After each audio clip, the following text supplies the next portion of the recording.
It's the book that inspired Donald Trump to run for the presidency and its graphic novel version. And The Forgotten Man by Amity Sales has truly changed this nation and is more important now than ever before. A book that teaches us to look into our country the way we should look into our individual selves, right here on A Book a Day.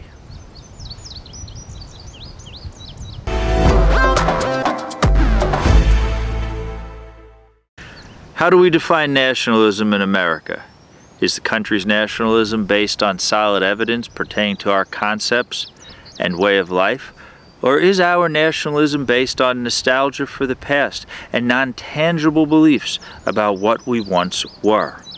Amity Sales' The Forgotten Man ties together a clear picture of those questions into tangible evidence, showing how the American mindset, the measurement of our combined philosophy, was applied from New York to California in every home, every nook and cranny of this country during the greatest test against our financial system until our modern-day COVID crisis. And for that, we need to read this book today and make sure our children and grandchildren read it as well, because it's a factual example of a time when America pulled together to solve a crisis. The Great Depression of the 1930s was an economic dark period wholly unique to our nation. We can't forget that just as the United States is the forerunner of electricity, the train, the plane, the automobile, the telephone, the computer, the internet, heck, even the post office, we're also the birthplace of Wall Street, publicly traded companies, and the true definition of capitalism. During the period, Sales writes of, the world was going through the greatest documentation process in history, and the history being made was less susceptible to alterations. Documentation is the great proof of concepts, and the Great Depression was a proving ground for the results of what is called American philosophy.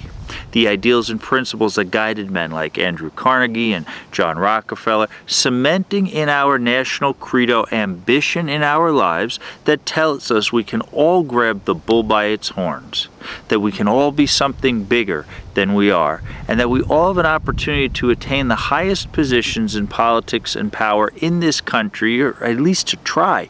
And look at Donald Trump. He saw what Wendell Willkie did, Willkie's attempt to run for president, and although Willkie failed, he came close. He was a contender. You're a baby.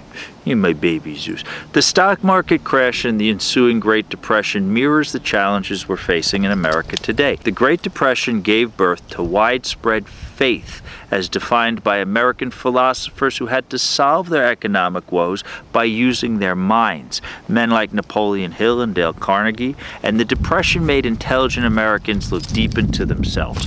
And folks, this book by Amity Sales shows just how engaged Americans were during these times, and how the public engagement and our being cognizant of the economic pulse of our nation, the perceptions of our family values, the management of our faith and desire for economic success is what saved us.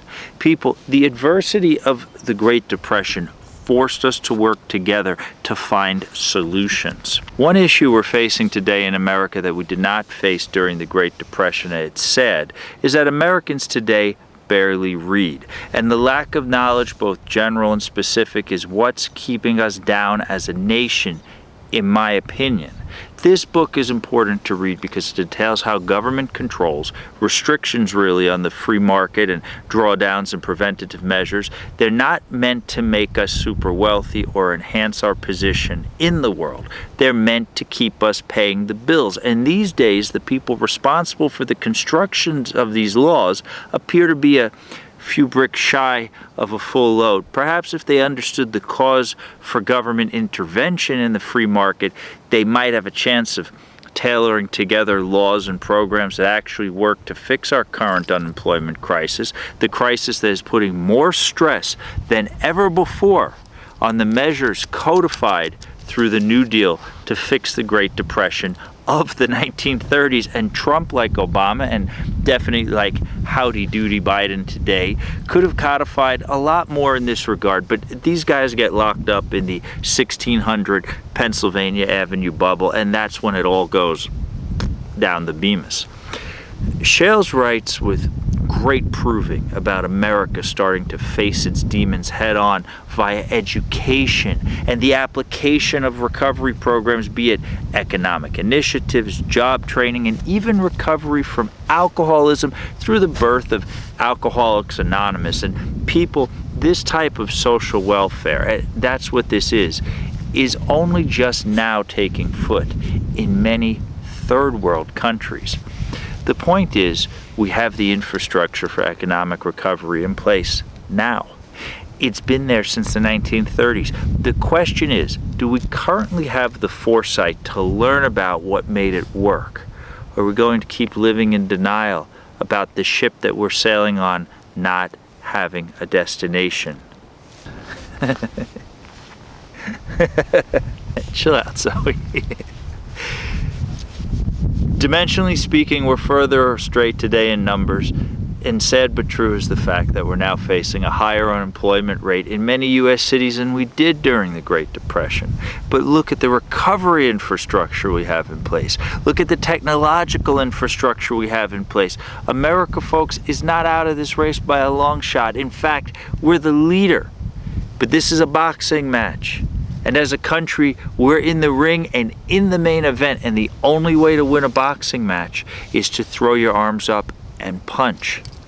You have to fight. You also have to know how to fight and how to throw a punch. And Amity Shells knows how to throw a punch. Amity Shells knows where the government's economic punches landed on the body of the United States. And at the time, Wendell Willkie did so too. Willkie was a great threat to Franklin Roosevelt's good old boys club of banksters, who relied on Roosevelt to make their jobs easy for them and let them continue to run policy while living in a rich man's bubble. Willkie was a big picture candidate and embarked on an appeal to voters in the middle of the country, not just the coastline states, drawing massive audiences.